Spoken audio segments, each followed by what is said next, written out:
Springtime topwater baits. Here we go. Hey everybody, Ryan here at Fish North Georgia, and I'm going to be telling you today about what topwater baits I like to throw. This is the most fun time of the year to fish. We got this all the way through the summer. Topwater is what it's all about. Considering that we're here in the middle end of April, I divvy my topwater plugs up that I like to throw throughout sections, throughout the certain part of the year.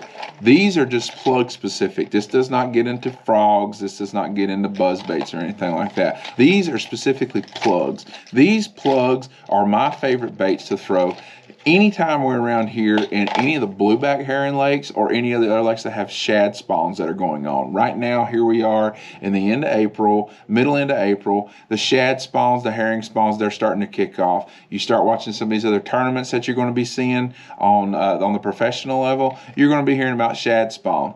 That's all you're going to be hearing about, shad spawn, and in certain situations, herring spawns. But here in North Georgia, a lot of our lakes have both. We have a threadfin shad spawn. We have a gizzard shad spawn on some lakes that have gizzard shad in them. And of course, the big one is, of course, blueback herring. Blueback herring is all about speed. I want baits that I can do with lots of speed. I want to be able to reel the bait really quick, or I want to be able to move the bait really, really fast, because speed is of the essence. Speed kills.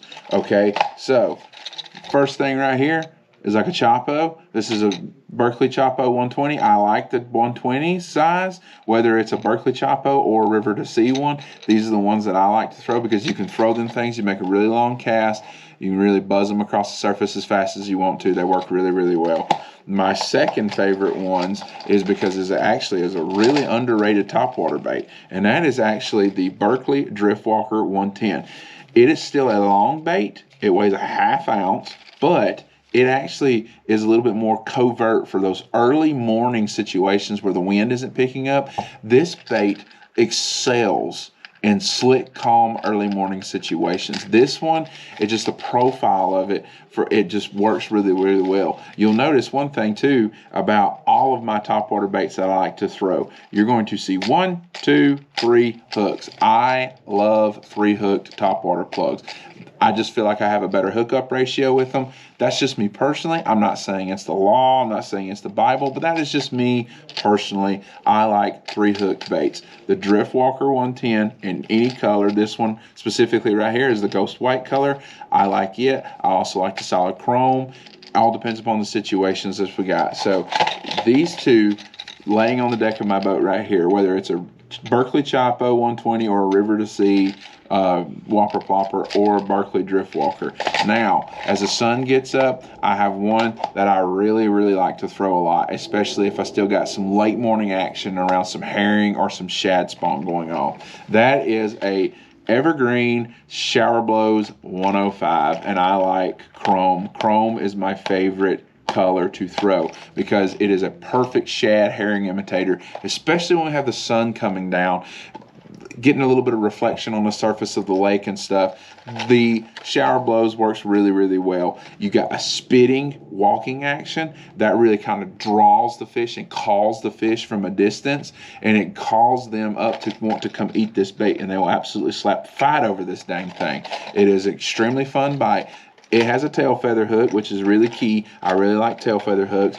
Not so much on the Driftwalker. Going back to that Driftwalker real quick, I don't really like a tail feather hook. Most all the topwater plugs that I like to throw, no matter what time of year it is, I like to put tail feather hooks on them. But for the plug situation, what we're talking about right now, I like this tail feather hooks on the Shower Blows. The Shower Blows, you work it really fast, really accurate, real erratic action. You make accurate throws with it because it weighs a really good amount, and it just absolutely flat out catches it, and it will get us some explosive bites for you as well.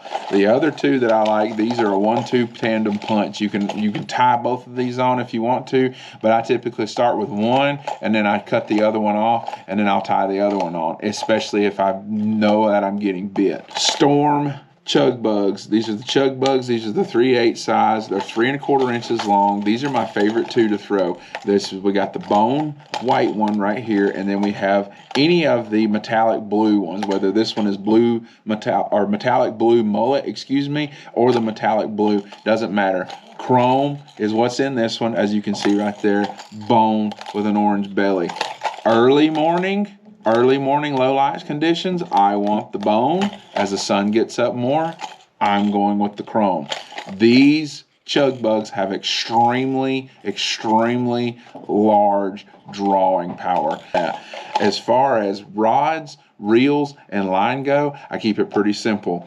I want a rod that's 7 foot to 7'4", medium heavy, got a real good tip on the end of it so it can help me actually walk the bait better.